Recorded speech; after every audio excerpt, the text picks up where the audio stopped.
Shaka. This is ThinkTech. This is Community Matters. This is a story of the Shaka, a story of Aloha. And we are joined by Steve Su, who created the movie, who's a filmmaker. There he goes. And this is, I guess, the poster for the movie. Okay. But Correct. before I get into it, and before I get into introducing Steve per se, I have to tell you a story, Steve. Many years ago, here on ThinkTech, we interviewed a number of times a bunch of guys. Who's the first name of the CEO was Steve, by the way. That should interest you. Okay. Who ran a company called Safe Water Systems. And Safe Water Systems was a very, very smart, clever idea using old-fashioned solar plumbing devices to heat and uncontaminate, clean up water in places where there was no clean water. Okay? And the most, perfect venue for them was Africa. Okay?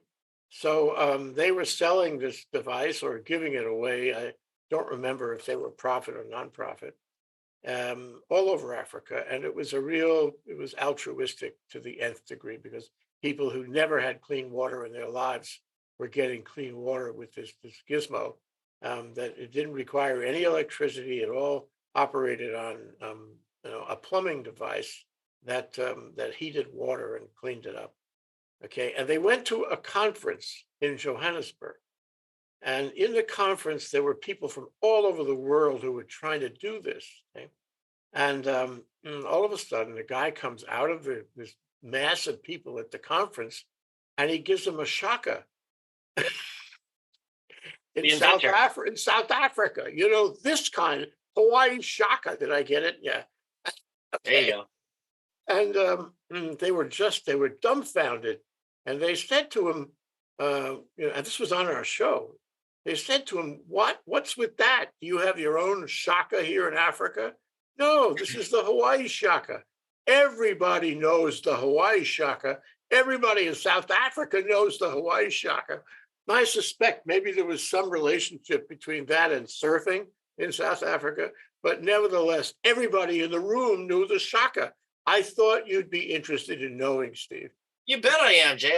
That's a great story. So actually, Johannesburg is inland from Durban, which is the first place that surfing was really big in South Africa. And there was a movie made called Endless Summer, and they did an Endless Summer 2, and then they did I think it was like a lifetime of Endless Summers, and they went back to Durban and they shot surfers. They shot Zulu warrior surfers that were becoming pro surfers there, and they were shakaing in Durban. So There it right? is. It's really popular Oh in yeah, South Africa and everywhere. Well, that's a yeah. great story too, isn't it? Well, then two of the guys that were big in the busting down the doors here in '75, they came to North Shore and they won, right? They won the big surf contest. They were from Durban, so South Africa actually has kind of a hand in this story. And of course, that was all Zulu Empire. And there was a movie made about that, Shaka Zulu. There are two movies and then a mini series that was in South Africa. And it's really interesting because King Shaka created what's called the bullhorn formation. And the bullhorn formation is essentially flanking in military formation. He's the guy that essentially created the flanking methodology, and he beat the British, which was just an amazing thing.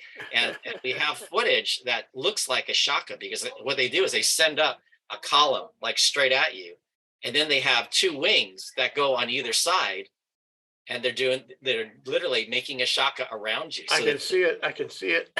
yeah, so the two fingers close in on you and you're done.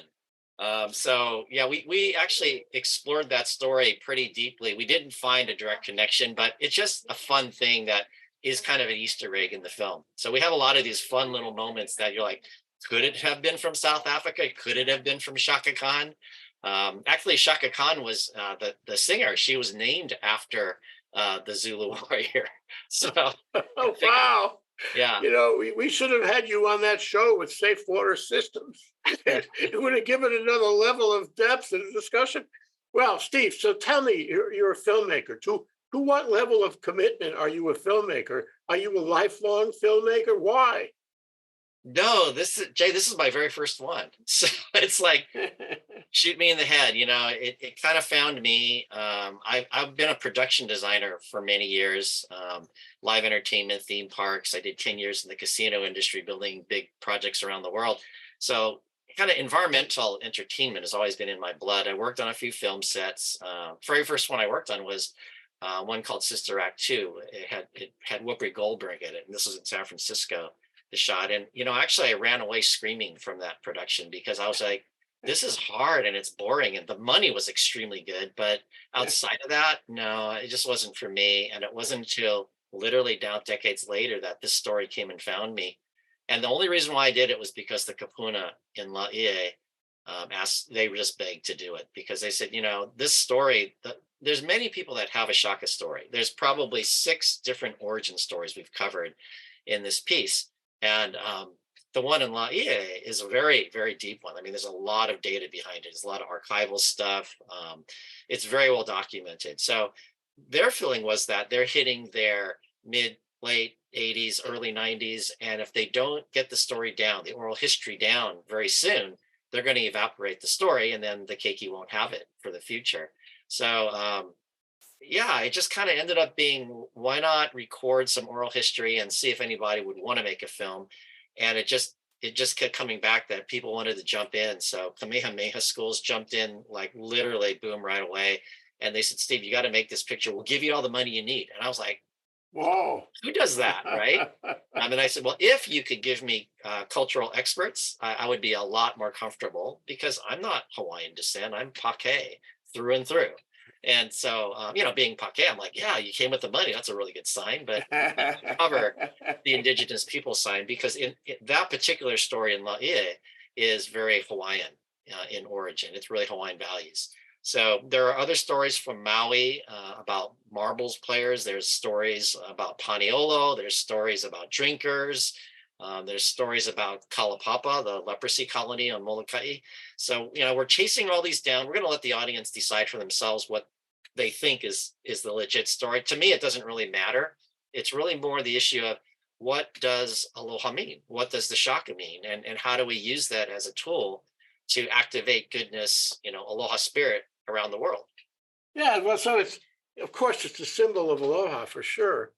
But what I find interesting is it's also a cultural icon that comes from many places, and it has similar meanings in many places. So it's not just a Hawaiian thing. It's an icon from who knows where, including South Africa. Well, yeah, sure, of course. Well, it's something that in the analysis of it, we found that there are a lot of contributing factors to where does the common everyday meanings of it come from. It comes from multicultures, Hmm. specifically from Hawaiian Islands, and different ethnicities. There's a very strong thread that the original meaning and word origin comes from Japan, Shakyamuni Buddha, and there's a lot of evidence for that. So, you know, as you watch it, you'll see like, well, there's a lot of different word origin stories as well. So again, we're Yeah, yeah, presenting all of them, and some of them are just downright fantastic. What's amazing to me is that all the stories fit together like a tapestry. And yeah. in part it's because I think we're a very small town, literally, and everybody's connected. But when we go back to the 60s, 70s, even 50s, 40s, everybody's connected. We have multiple people that are in newspaper clippings, like the entertainment news, from the 50s. And all these guys that we've interviewed are in those columns, like within a paragraph, we might have 3 or 4 or 5 of them. So it's just amazing how everybody kind of swam the same breaks, and they just Small mixed it town. together. It was a small town, and in many ways, it still is. Let Yeah. me tell you that every year my wife and I go to something called the Mission Houses Poo Poo Dinner, and it's in the cemetery in Nuuanu, and they have people who play the roles of dead people who are buried in the cemetery. And you go and you stand there, and all of a sudden, this guy stands up. He's standing right near his own grave, right? And he acts. He's an actor, and he tells you what his life was about. And what is really touching is a lot of the guys in the cemetery knew each other.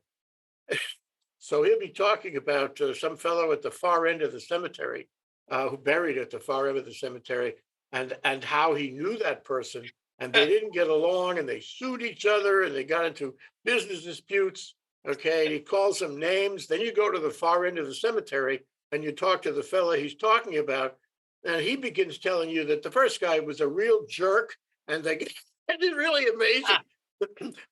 In Hawaii, that's what it's like. This cemetery is really emblematic of the way people knew each other for a long, long time, and they're all here somehow, whether dead or alive. They're all here. Anyway, I want to play. I want to play, if you don't mind, your trailer. I know the movie itself is an hour long, and you described a lot of stories. I don't know how many of them are in the trailer, but let's take a look at the trailer and see what we see, and then you can tell us.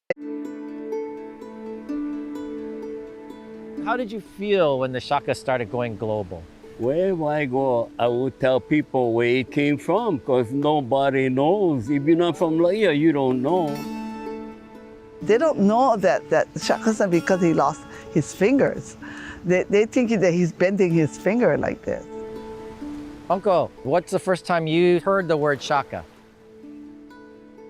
Well, I was kind of disappointed because they made that sign. I said, "Shaka, that's not Shaka."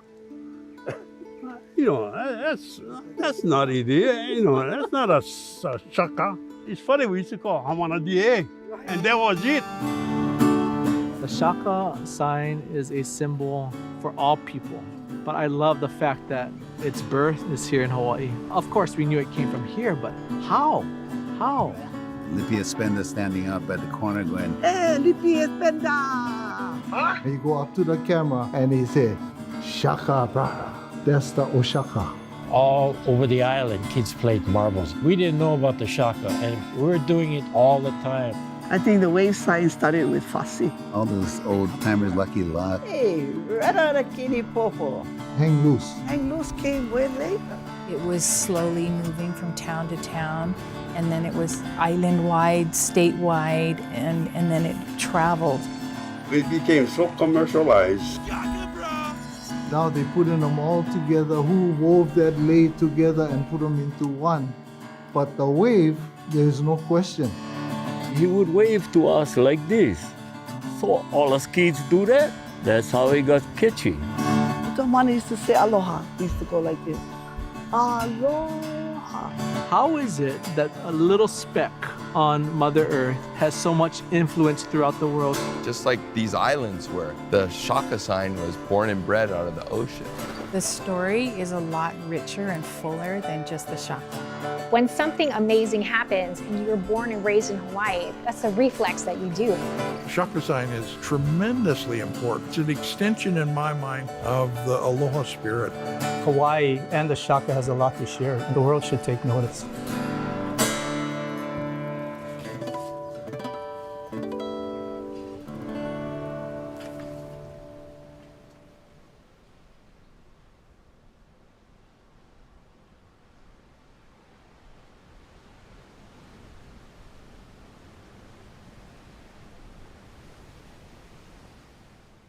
Wonderful. I can't wait to see the full production.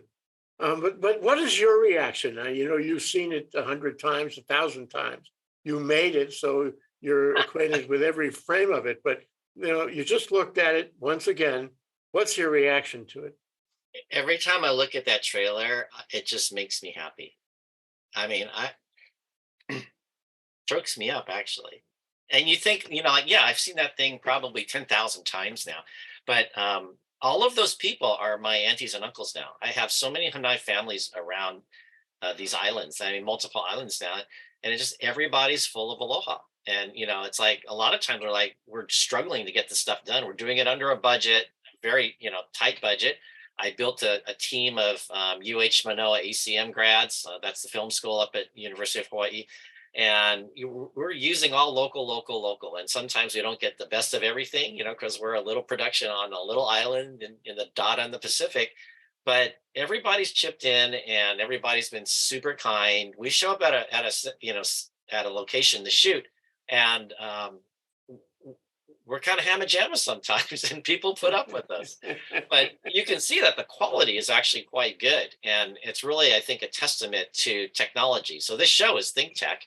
And just so you know, I think that we're at a point in film history right now where we're going to see this gargantuan shelf up in quality in film productions because of AI intelligence.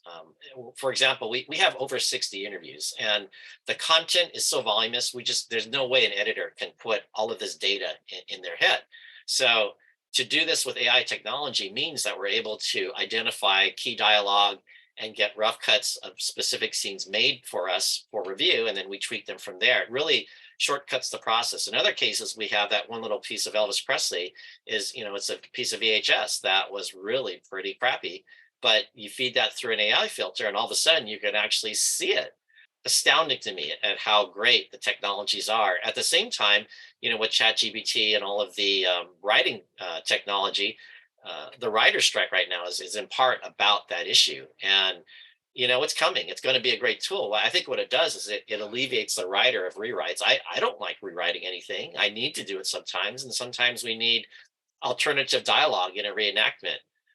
So I think ChatGPT is a great thing. I still have to make the choice of which piece I use, and so ultimately it's still the artist's purview as to what goes on screen. So I think it's a wonderful thing. Technology has never freaked me out, but you're going to see this huge jump up. All the camera technologies now are such that you don't need as much lighting on set. You can do a lot of stuff in the camera, which means you have really a lot less gack floating around. And in a way, it gives you a better shot because then people aren't freaked out. They're not like deer in the headlights because they're on this big set.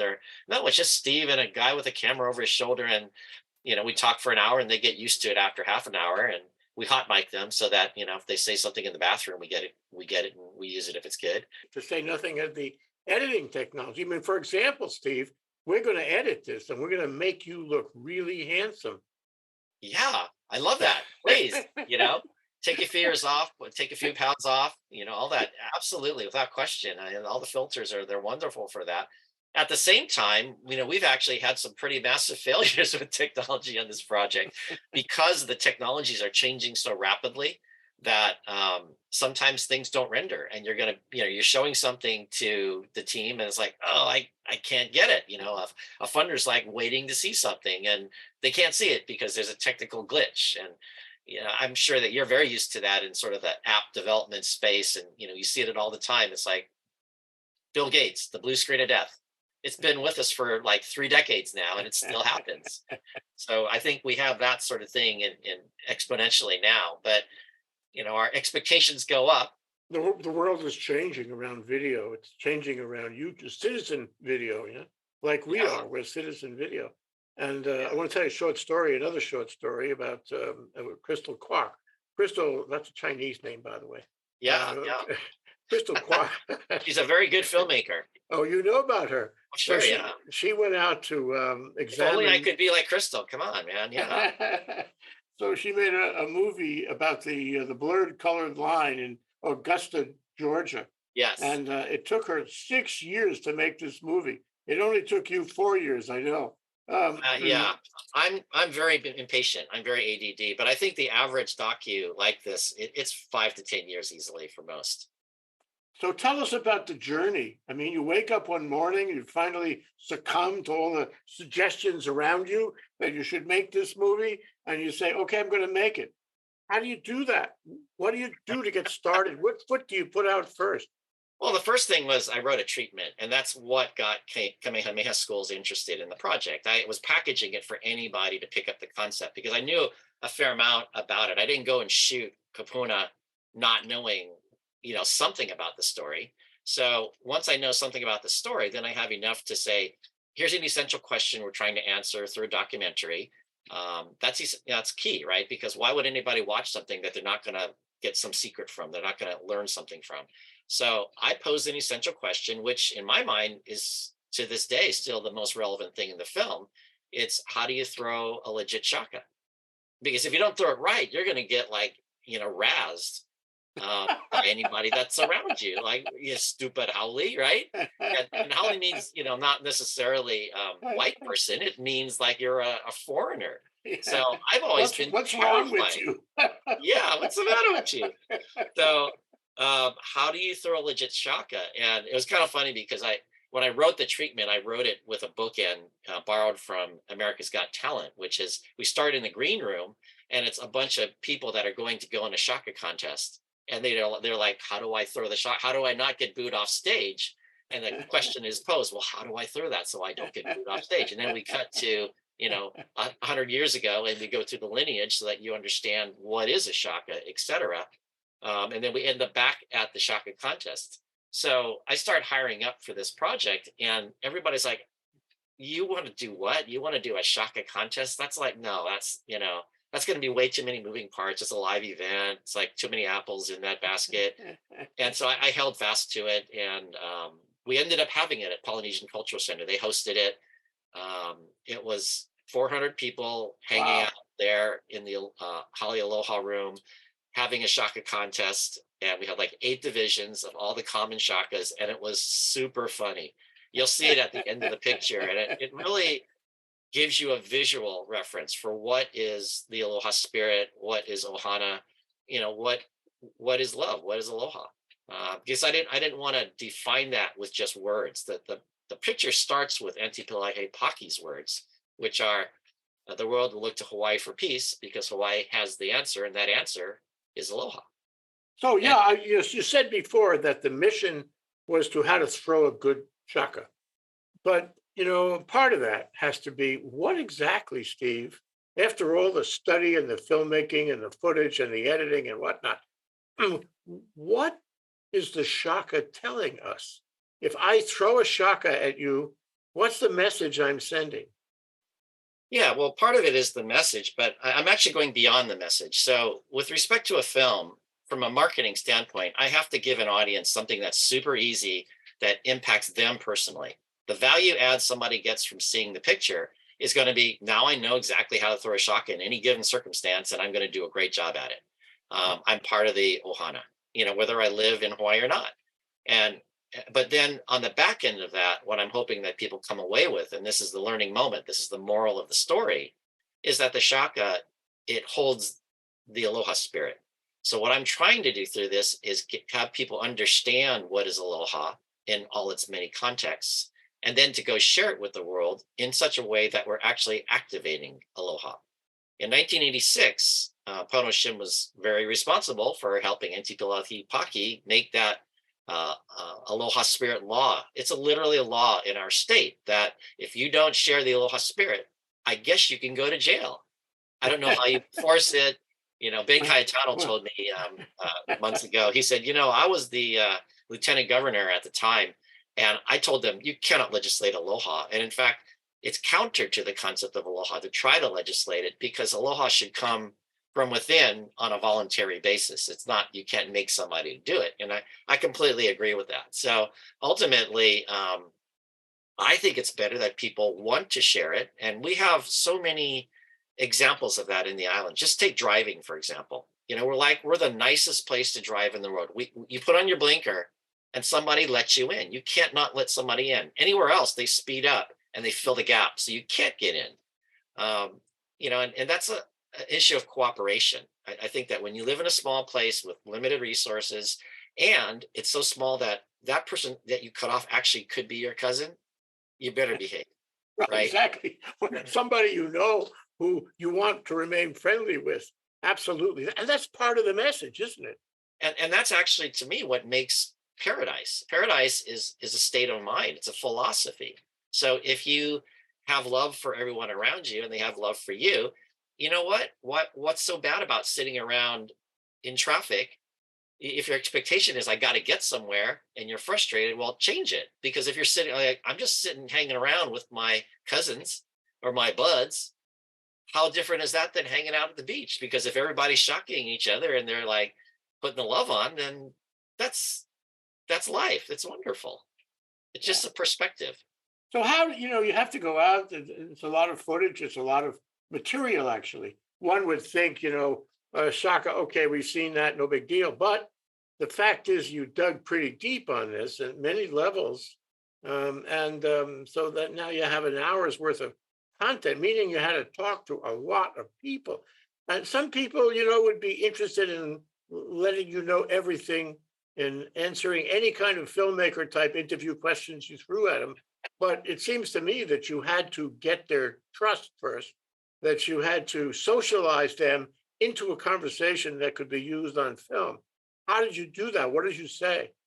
You're a very astute man, Jay. Yeah, the hardest thing, a thing like this, particularly with anything Hawaiian Nation, is like they look at you sideways. They're like, we don't know who you are. We don't trust you. You're an outsider. Go away, pake boy. And so in an interview, early interviews, they go really long. I would just sit there and listen to Kapuna interviews and just like let them talk, because if you interrupt them, you're disrespecting them. And of course, it's, you're looking at the meter like you're riding a taxi and like, oh, that's costing me money. But on the other hand, it's showing respect. So what happens is over the course of this production, I end up being able to truncate more and more and jump in more and more. And my crew is like, wow, you're really jumping in there now. And you're actually cutting them off. And I'll let them know I may cut you off because I don't want to waste your time. If you're going off on a tangent, it's a great story, but it's not meant for this picture. So, and I've had a number of people say, well, can you make this into a picture for me? I'm like, well, we'll think about that. It's maybe one day, but the work at hand is to make them look very good. And to the extent that we get sound bites that, they're completely knowledgeable of, they've had personal experience. We're not asking so much for opinions in this film. We're asking for evidence. Mm-hmm. If they have memorabilia, show us the memorabilia. Be an eyewitness. It's like a court case. I'm going to put you on the stand and you're going to testify. And it can't be hearsay that makes the cut. It's got to be all like legit discovery. So all that said, there's also the lighter side to it, which is I've come to realize that we're making a slice of life film. These people are the most endearing things. I mean, they're literally like this piece of history of Hawaii, and it's worth keeping. It's worth preserving, and so I've been very careful to shoot things at people's homes, not do them in studio and green screen it, and just really get down and dirty and not overbake it. Well, we're not doing like the hyped up Hawaii 5.0 version of Hawaii. We're not doing radioactive Hawaii. We're doing legit, straight up Hama Jama Hawaii. And that's the part I think that will last in this film. And at the same time, I'm really trying hard to what I call make a 100-year film, which means that I want this to live as a classic for a very, very long time. It was meant originally as an education piece because Kamehameha schools funded it. But insofar as, I can avoid things that date it, like the transition filters that are inside typical editing software. I don't want to use that stuff. I want to be like kind of jump cut straight, just let it be what it is. Tell the story in the actual straight picture. Really no animation. I can understand. I'll tell you why. Because, you talk about giving the Shaka from your car, the next car. You're talking about expressing aloha. The reality is that there are some cars that don't let you change lanes. The reality is that some people do not have and do not understand aloha even in the land of aloha, even with a shocker or not without. So my next question was going to be, where is this all going? In 100 years, no kidding, this is what I was going to ask you. In 100 years, will we still have this cultural icon? Will we still have the same spirit of aloha? Will we still have the Shaka? And you answered it in part, I guess, by saying, well, I want a 100-year film. So maybe you're going to perpetuate all this with your film, eh? That's part of the goal. Absolutely. I mean, I want people to understand the deeper meaning of it, the historical underpinnings of it, because it affects the meaning of it. I want people to take away that it is a Hawaii asset. It's something that it needs to be understood that it's from here. One of the reasons why the surfers used it was because it really said Hawaii and specifically North Shore. Like I surf North Shore, so I'm tough. And there's a whole fear not, Eddie would go attitude to the Shaka. I think that's one of the things that makes it probably live in the long term, that it's not like so saccharine. It's not like the peace sign, which, this sign went away pretty fast because it was just a little bit too goofy. There wasn't an edge to it. There wasn't balance to it. So I think by bringing that balance of understanding to it, we preserve it. But I'm not really a preservationist. I'm more about, are we doing something good? If there's a value structure that's worth preserving, and I frankly believe there is. I mean, people think, oh, Hawaii's paradise. Well, it's paradise now. It wasn't paradise when the Hawaiians came here. It was a rock in the middle of the ocean, 2,500 miles away from anywhere, that was really hard to subsist on. And even to today, Iam Tongi is going, oh, we were priced out of paradise. So this happens around us all the time now. People have 2-3 jobs here today, and it's a very difficult place to maintain your foothold on. We're like barnacles on this rock, and high tide comes and we're like, uh-oh, it's like we're not going to survive. And so I want people to take away from them that paradise, again, to me, is an attitude. It's like living the life with the people that you're on this rock with. We're all in this together. There's a goodness about it. Those are the values that I want to persist in the world beyond my time. Well, you're talking about preservation now, but perhaps part of this is nostalgia.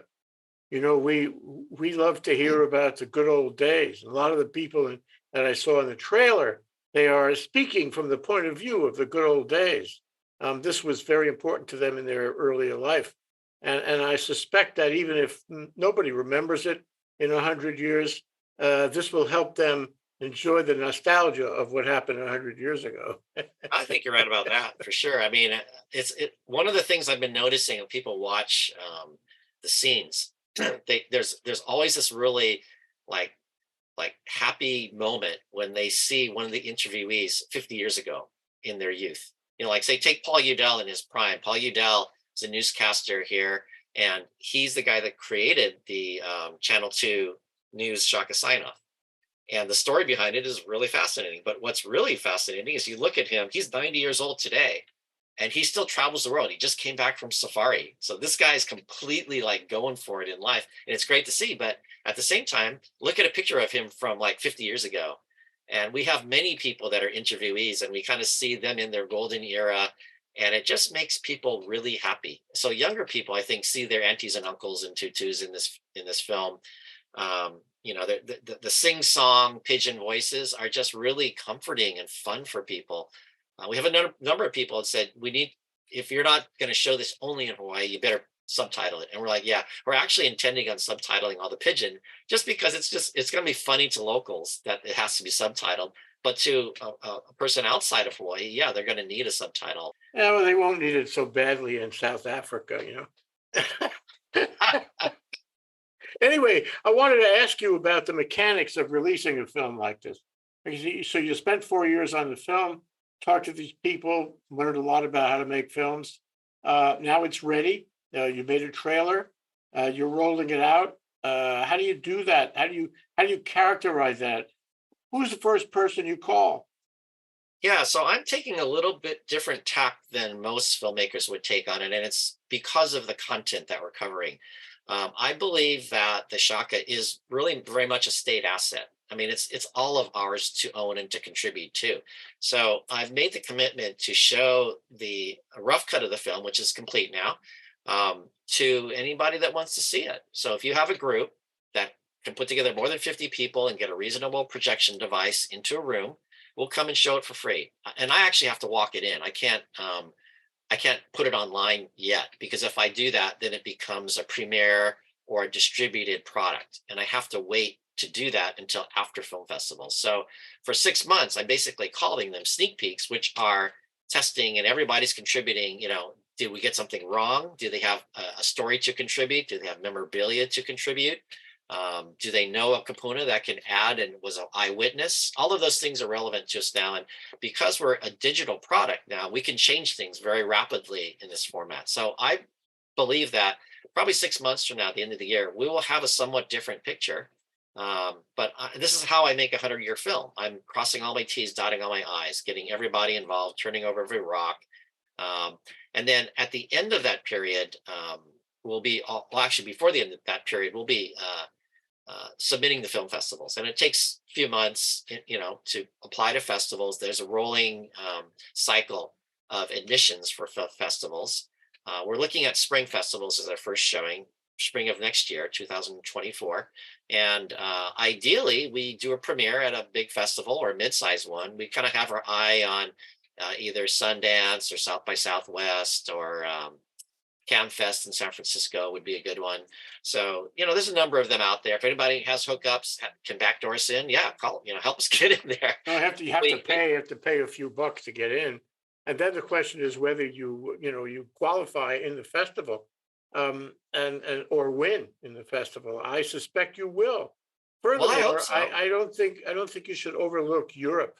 Europe has a million film festivals, and my sense of it is this would be very popular in Europe. In fact, everywhere. Yeah, I agree with you. So we'll be applying to some of the European the festivals are very inexpensive to apply to. So it's if you get in, then the question is, are you going to travel? And then we're already fundraising for visitations to festivals.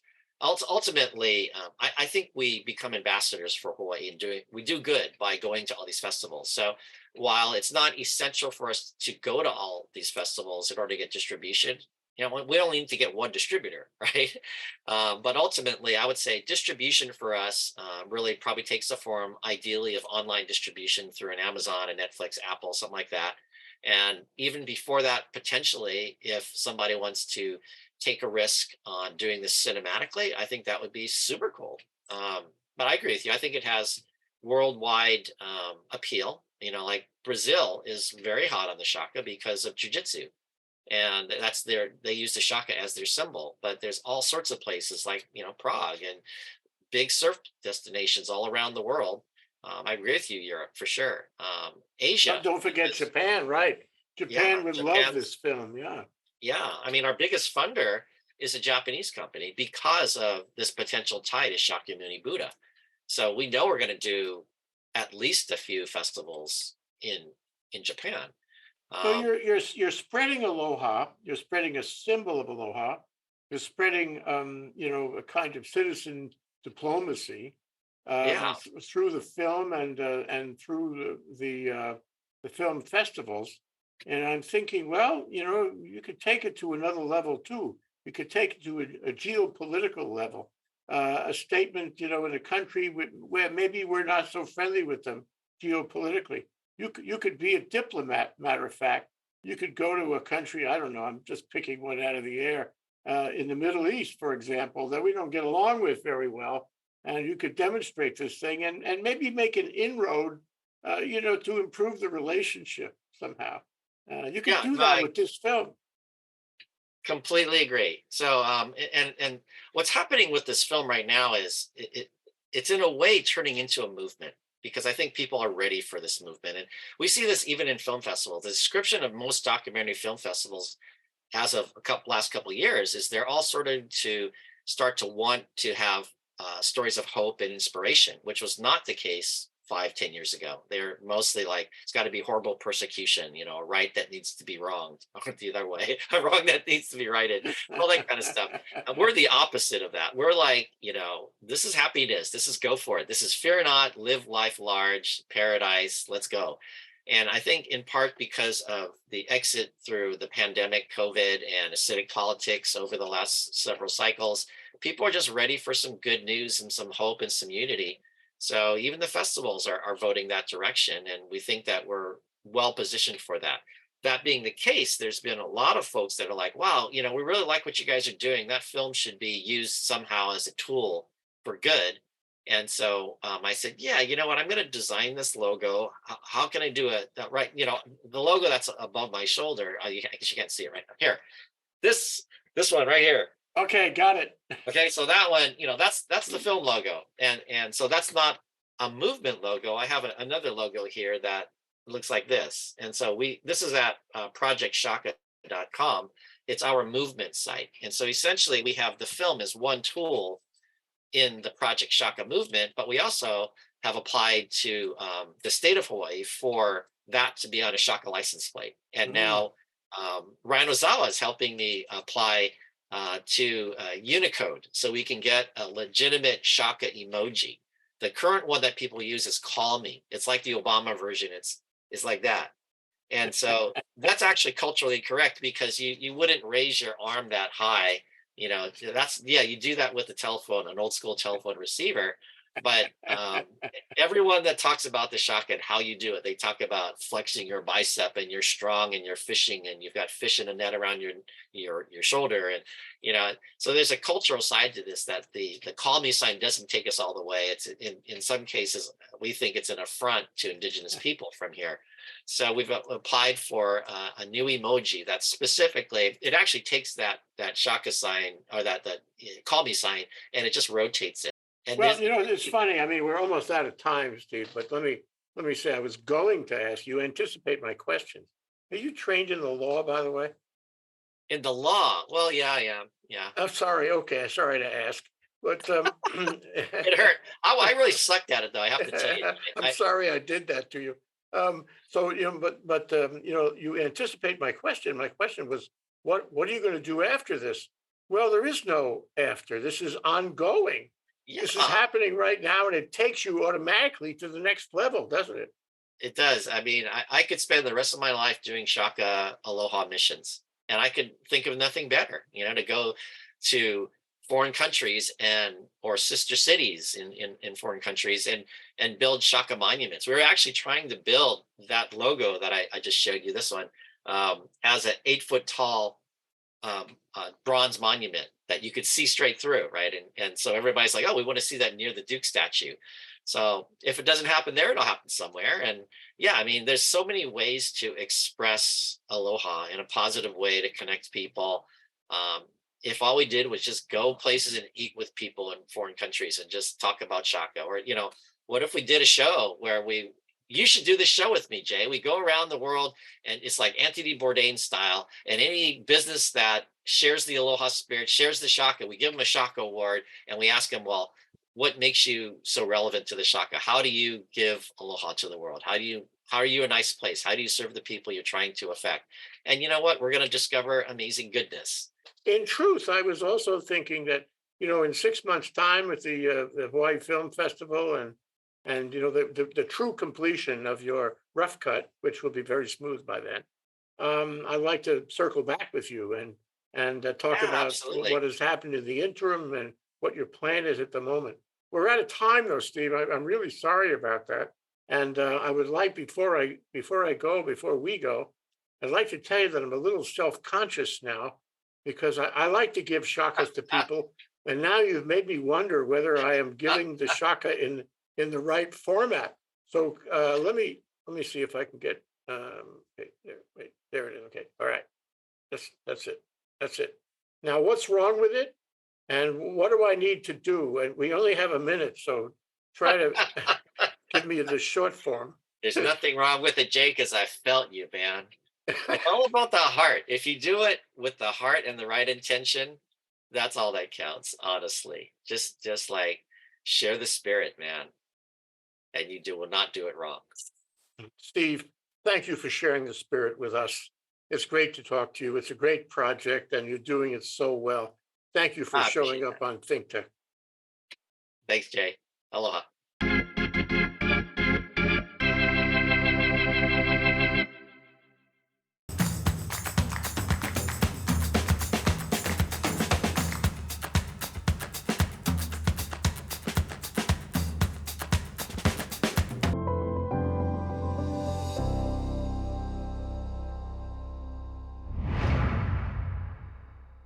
Thanks so much for watching ThinkTech Hawaii. If you like what we do, please click on the like and subscribe buttons on YouTube. You can also follow us on Facebook, Instagram, and LinkedIn. And please check out our website. That's thinktechhawaii.com. Mahalo.